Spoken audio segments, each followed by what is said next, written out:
Hey there, everybody. Thanks for joining me for another one-man review. Today I'll be taking a look at the first volume of the Rust Belt Review, a comic anthology that's organized by Sean Knickerbocker and put out by Rust Belt Review.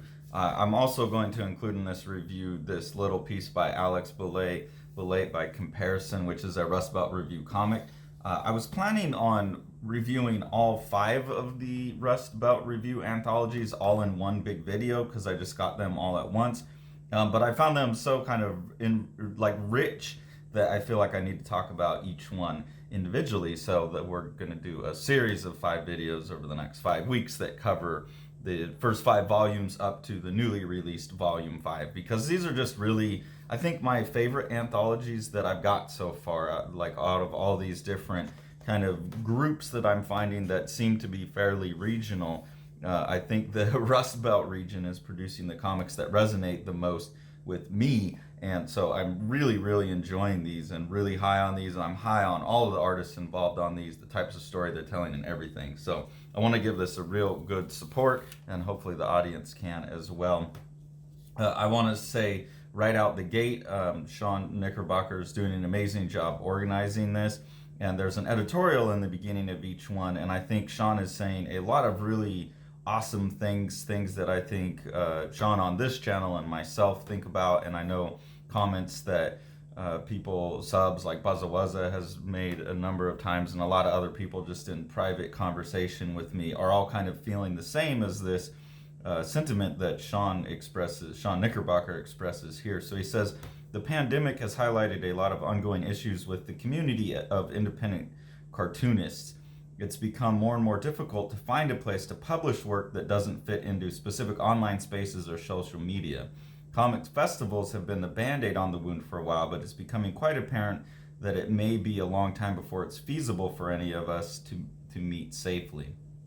So he's pointing out something that I've been watching too, is that there's an explosion of cartoonists like this that, I think at one time, would have easily got a deal with Fantagraphics or somebody. But and there's a lot of people like Andrew Greenstone here that are kind of working like in between genres a little bit, where it's I think of like Nick Patera's Axel or John or something like that.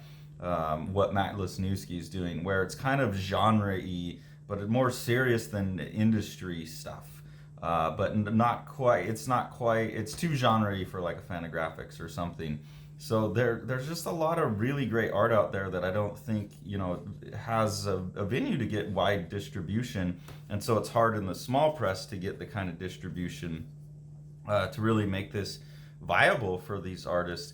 And I think this idea that the shows are kind of a band-aid is exactly right, because people are going to the shows to browse to find the new cool up-and-coming thing before it gets, the Fantagraphics level. And there's kind of a, we want to see someone like MS Harkness or like Audra Stang, Sean Knickerbocker, Alex Nall, people that are showing in these books. They have to really put together a big body of work, Andrew White, somebody like that, before someone would even justify having a collection. So it's really difficult, and it's hard to connect with an audience. And I've been thinking a lot that there needs to be some online equivalent of a small press comic convention where basically everyone can go, so you're not constantly on Instagram trying to research and do new artists. Artists who don't want to evolve in social media can just post their work. There's a lot of reasons why like a centralized website that kind of acts like a virtual comic convention that people from all over the world can list work on, I think would be really good. I don't know how to build it, but if there's anyone in the Living Line community that can do that, I feel like that's something, that Living the Line would like to do, or at least promote the idea. Me and Sean have talked about, I've talked about on the channel before, but like if there's a way to make it work and we can do something to help set up something like that, I think that would be great for artists like the artists that are in here. I think it's great that Sean Knickerbocker has made a venue for them to show their work, but I think this venue is still going to suffer the same problems of exposure to some extent. A collection's better than a bunch of zines, but I think it's still a problem of exposure. So That's part of what I'm doing here with the channel, has always been about exposing to as many cool things as I can find, but also like I would like that place to go to, where I can order directly from the artist, because like, let's be honest, we want to help the shops, but there's very few shops, and for people like me in Alabama, I don't have access to a shop like that. So there needs to be some way to connect all of these indie artists directly with their audience and online in the same way that happens at these shows, and fee free. These shows cost a lot, and it's like Knickerbocker says, it's unsustainable. So we need something where it's just a direct digital connection between the customer and the audience. The money goes all to them. You're not splitting it with anyone. Obviously, when you get a publisher and you're getting distributed and stuff, then you got to start splitting, but you're getting bigger exposure. But at that small, we need to figure out a way where the funds aren't being split so much. Anyways, so all of that to say, like, I really appreciate this project, what it is, and then now I want to jump into each one of the artists, because I think each one of them, deserves a lot of attention. It's a stellar anthology. So the first one here is an ongoing story that's been in the first couple issues that I've read so far. This is Professor Livingstone's Labyrinthine Trivia Trials by Andrew Greenstone. And basically this it starts out with what seems like might feasibly be a real world story. So you have like the FBI breaks in and they find this big crazy like I don't know, like saw or torture chamber type of thing with this that's been gamified. Like that, what was that show? That's Squid Games, kind of like a Squid Games thing. Then you get a bunch of facts that are supposedly pulled from Wikipedia, and it's pretty convincing, talking about this Professor Livingston, actually born on my birthday, but in 1934, but born on August 26th, who became a cult leader in the mid 60s, and then like had his people build this whole thing, and they're kidnapping people and making them play these games. So that's kind of an ongoing series, and you're basically following the last survivor of that as she comes out into the world and is dealing with her boyfriend and trying to get back to life. So that's one of the things, even though there's an absurd beginning premise to this, it's one of the things that I appreciate in most of these is that they're very down to earth. The type of drama stuff that I want, like the slice of life stuff. A lot of these are the type of things I wish I could make, I wish I could write, but I can't. I just don't have the ear for it. So, I really appreciate this kind of, I don't know, it feels like a new thing happening, like the next thing after this like 20-30 year inundation of autobio comics. There feels like finally there's something happening that's taking that vibe but actually being literate instead of just kind of gripey, stuck in your drawing board cartoonist stuff, and a lot of that's in these books.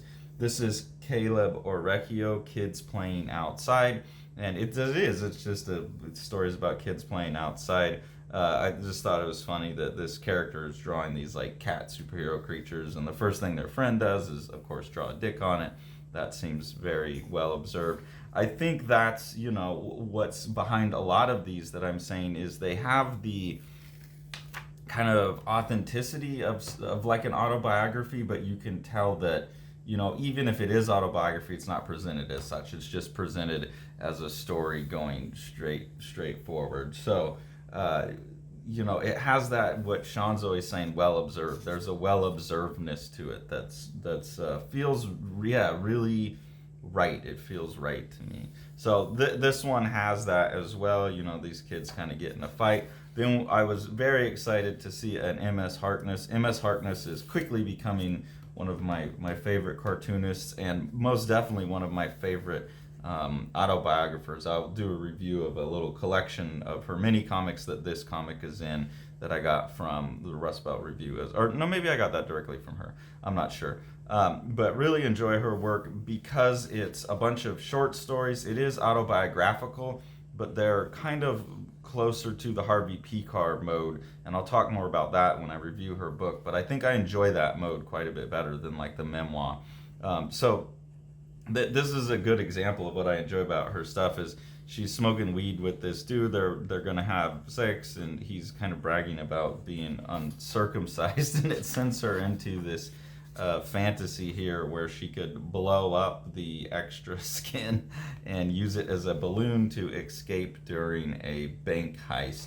And then the story goes on from there with that. Imagining also has a Officer Ellen Rage in there. I'm assuming a jab at Ellen or Elliot Page, I think is what that is. So I don't know. They're just funny. There's imagination in them.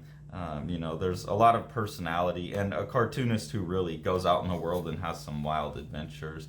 This piece here by Juan Jose Fernandez, The Wind Cries Maria, is really interesting. It's more poetic and also playing with the poetics of form, but you do get a sense also that there's a character like moving through a space here, and that there's something extra about this where it feels like the story is kind of poetically speaking to the idea of living in a digital world or living in a simulated world. And so I think this style of doing this like really big pixel art fits that message really well, and it looks really cool. But here at the end you get a sense of the writing.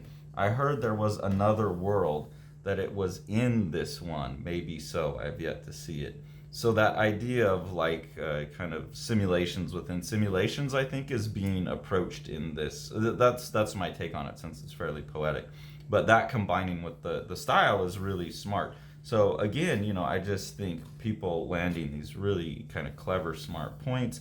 And then you have Sean Knickerbocker, who's leading the group here, has a really, really great art style. Reminds me of Sammy Harkham's work to some extent, but really fluid, great down-to-earth cartooning. And this is the beginning of another ongoing piece here where you have Jim and Peg have returned to get the house back from this character, David. This character, David's been staying in their home, and they've come back to get it from him. Then he also receives a video here from his recently dead dad, and realizes, he thinks that he's going to be getting some kind of cash, but really he's got this book that has some tales that will lead a roadmap to something or another. And so you get that kind of story playing out. Then you get this here where you're introduced to some other characters that work at a gas station, and this guy here shows up looking like he's maybe a hitman or something, but he's watching these characters. So you get introduced to this other character who you don't know exactly what's going on, and then you just gotta like get a sense of who these characters are, and I think this is maybe why this all feels so like right to me. This is very much a representation of like how the kind of boredom I had as a kid, the boredom that I feel like most of my students here in Alabama have.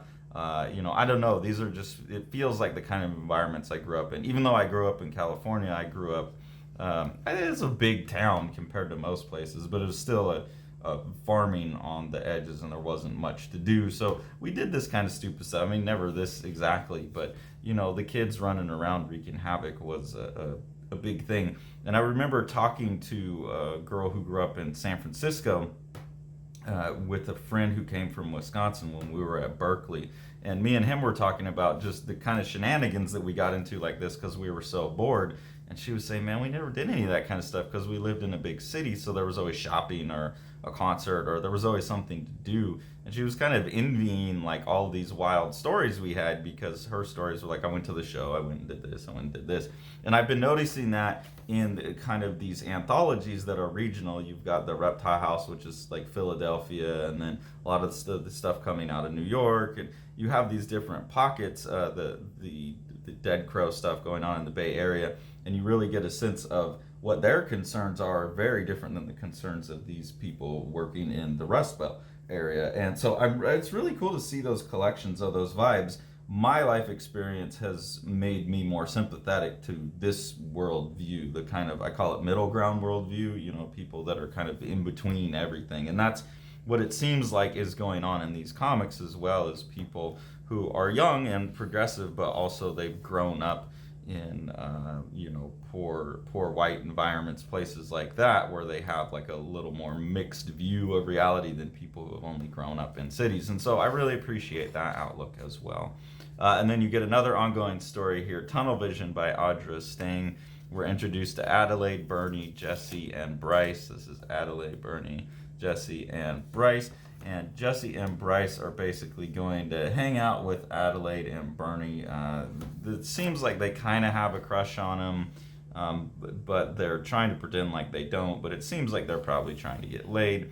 And so they're growing up here in this place called Star Valley, and they are headed towards something called, they're going to go explore, do some urban, suburban, rural exploration of an old thing that they call the fuck zone, or also the tunnel of love. And so that's, we'll see that in another issue, that they're going to go up to this old hole in the ground that they know about where the teenagers go to have sex. So it's like these kids kind of exploring their environment. And that's something, you can see a lot of these as kids wandering around in the street, small town environments, a lot of woods around, people meeting at mini marts, that type of stuff. Is a lot of what's going on in these stories. And again, that just feels, like well-observed natural stuff to me. It feels like real life to me. Not necessarily that I'm sitting out in the woods with a shotgun on a chair, but I don't know, it just feels more relevant, and it has that down-to-earthness and authenticity of autobiography, but it also kind of has the flexibility and I don't know, just a more kind of emotional impact on me that fiction has. And also it's impressive, the dialogue.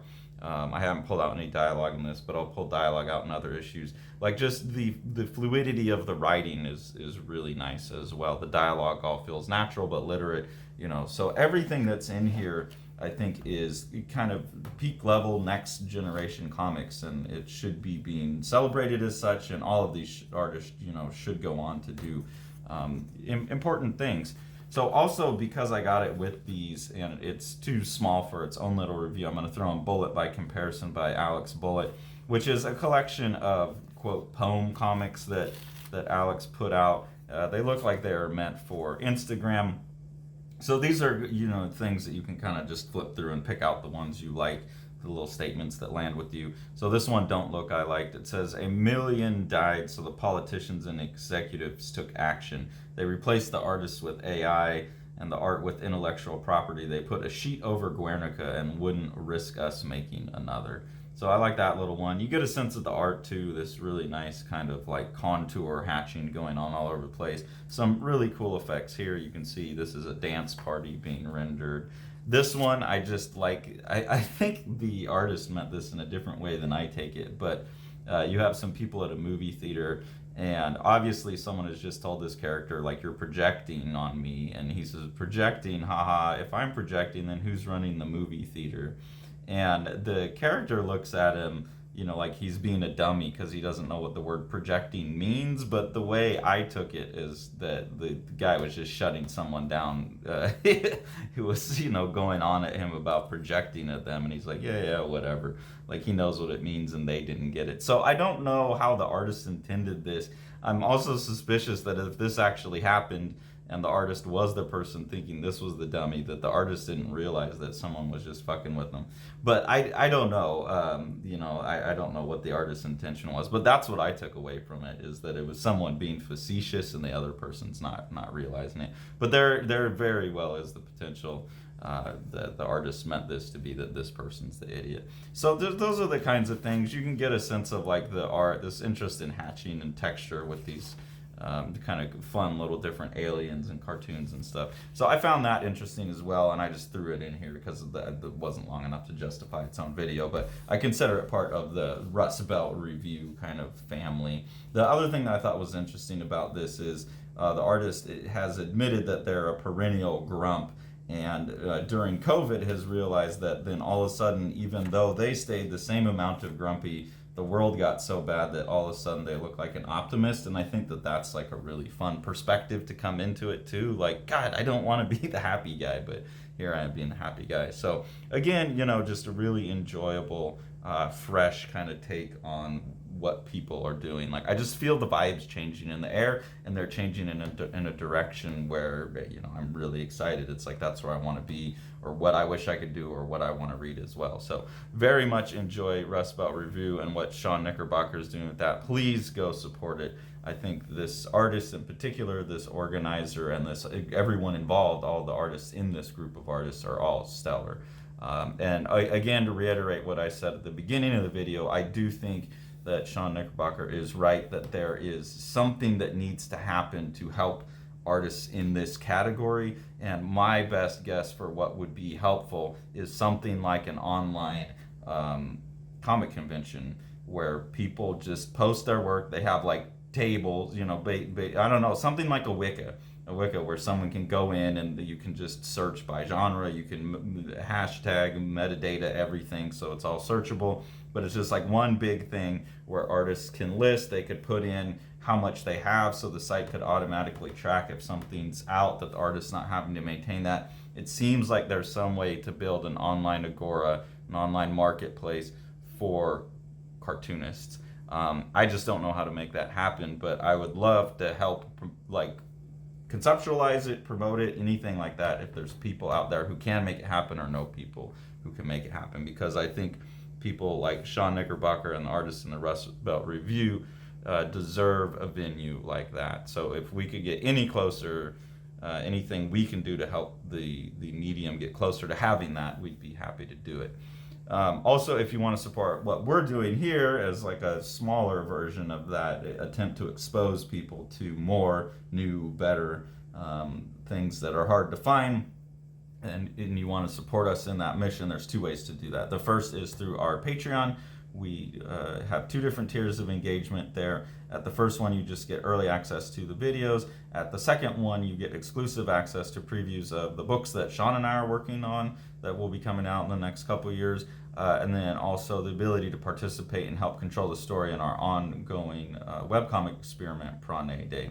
We really appreciate that. Any of the money that we get from the Patreon just helps us buy the books that we review, so we put that back into the other publishers and creators' pockets, keep this whole ball rolling. That's really awesome. We appreciate it. So if you want to support Living the Line itself, the best thing to do is support what Sean's doing with Living the Line Publishing. So we'll go ahead and take a look at one of his projects now. House on Fire by Matt Battaglia is a just gorgeous book where Matt's kind of making an emotional response to the years of COVID and wrapping that into a sci-fi dystopian future that really the sci-fi dystopian's backgrounded, and you're focused on the emotional journey of two characters in a really beautiful way. And then that's enhanced by Matt's like really awesome, loose, kind of Paul Popish dry brush work.